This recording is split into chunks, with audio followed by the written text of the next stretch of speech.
অনেকেই ধারণা করছেন যে 1956 সালে ওই যুক্তরাজ্য বা ইউনাইটেড কিংডম এবং ফ্রান্স হচ্ছে এই ইজিপ্টে আক্রমণ করেছিল, তখন প্রেসিডেন্ট নাসের ছিলেন ক্ষমতায়, যে ওখানে সুয়েজ ক্যানালটাকে জাতীয়করণ করা হয়েছিল। তো তখন যুক্তরাষ্ট্রে তখন প্রেসিডেন্ট আইজেনহাওয়ার ছিল, ওনার ধমকে দুটো সুপার পাওয়ার তখন হচ্ছে থেমে গেছিলো আগ্রাসন, এবং সেই থেকে ফ্রান্স এবং যুক্তরাজ্যর সুপার পাওয়ার স্ট্যাটাসটা পড়ে গেল এবং যুক্তরাষ্ট্রের হচ্ছে যে ইউনিভার্সাল সুপার পাওয়ার যেটাকে বলে আমেরিকা, আর এদিকে সোভিয়েত ইউনিয়ন ছিল। এখন এই যুদ্ধে একদম সত্যি কথা, যদি আপনি মিলিটারি ওয়াইজ দেখেন, এই যুদ্ধে আসলে কোনো কম্প্যারিজন নেই। যুক্তরাষ্ট্র has enough fire power to outlast everyone, কিন্তু প্রবলেমটা হচ্ছে অন্য জায়গায়। এবং যার জন্য ইরান যেটা হচ্ছে এসিমেট্রিক ওয়ারফেয়ার করছে, ইকোনমিক ওয়ারফেয়ার করছে, এবং তার গালফের যেখানে তার মিত্র আছে, সেই সৌদি আরবিয়া, ইউএই, কাতার, কুয়েত, সবাইকে বলছে দেখো এই যুক্তরাষ্ট্র তোমাদের সিকিউরিটি প্রোভাইডার হবে না। বিপদটা হবে 3-4টা জায়গায়। এই যুদ্ধ শেষ হওয়ার পর গালফের মধ্যে অনেকগুলো দেশের মধ্যে যারা হচ্ছে যুক্তরাষ্ট্রের বেস আছে, তারা কিন্তু আস্তে আস্তে যুক্তরাষ্ট্রের উপর যে নিরাপত্তা যে যাদের প্রোভাইড করতো সিকিউরিটি প্রোভাইডার হিসেবে, ওরা কিন্তু ওখান থেকে সরে আসবে।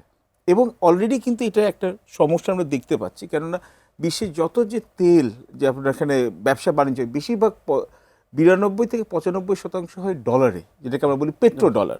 এবং যত তেলের যেখানে ব্যবসা হয়, আপনি সেই ফিগারটা শুনে চমকে যাবেন, এটা হচ্ছে $2.8 ট্রিলিয়ন থেকে $3.2 ট্রিলিয়ন একটা বছরে। ট্রিলিয়নে হচ্ছে 12টা জিরো। এর মধ্যে কেন যুক্তরাষ্ট্র এখানে ইরানে আক্রমণ করলো, এটা একটা কারণ হচ্ছে যে আপনার যুক্তরাষ্ট্রের 1.5 থেকে 2 ট্রিলিয়ন ডলার হচ্ছে ওখানে শুধু ডলারে ব্যবসা হয়। এইটা দিয়ে কিন্তু যুক্তরাষ্ট্র কি করে, ওদের কিন্তু বছরে প্রায় $1 ট্রিলিয়ন মতো সুদ দিতে হয়। ওই টাকাটা যুক্তরাষ্ট্রে ছাপায়, ওই টাকাটা হচ্ছে সবাই ওটাকে সার্কুলেট করে, যুক্তরাষ্ট্র এটা দেয়। এখন আস্তে আস্তে পেট্রো ইউয়ানের দিকে চলে যাচ্ছে।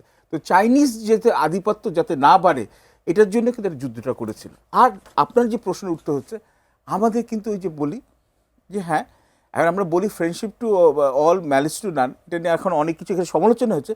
ওটারই একটা আলাদা জিনিস হচ্ছে স্ট্র্যাটেজিক ইকুই প্রক্সিমিটি। আমরা আমাদের সুবিধা অনুযায়ী সবার সাথে সুসম্পর্ক রাখবো, কিন্তু we will pick and choose. এটার বেস্ট এক্সাম্পলটাকে দুটা দেশ শুধু বলে দিই, এক হচ্ছে সিঙ্গাপুর এবং ভিয়েতনাম। কেন এরা হচ্ছে যুক্তরাষ্ট্র এবং চীনের সাথে সমান তালে কিন্তু এদের সম্পর্ক ভালো রাখছে।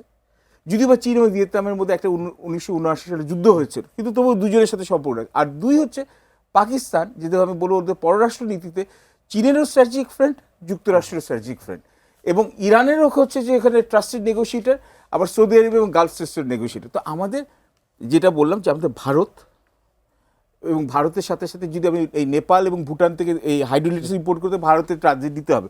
তো ভারত যদি আমাদের জাতীয় স্বার্থটা যদি ওরা রক্ষা করে, রেকগনাইজ করে, আমরা ওদেরটা রেকগনাইজ করে হবে। এবং তার সাথে সাথে জাপান, চায়না, যুক্তরাজ্য সবার সাথে আমাদের ইকোনমিক ইন্টারেস্ট এবং ওটার উপর আমরা এনগেজ করতে হবে, কিন্তু কোনো একজনের উপর এক্সেসিভ ডিপেন্ডেন্স করা যাবে না।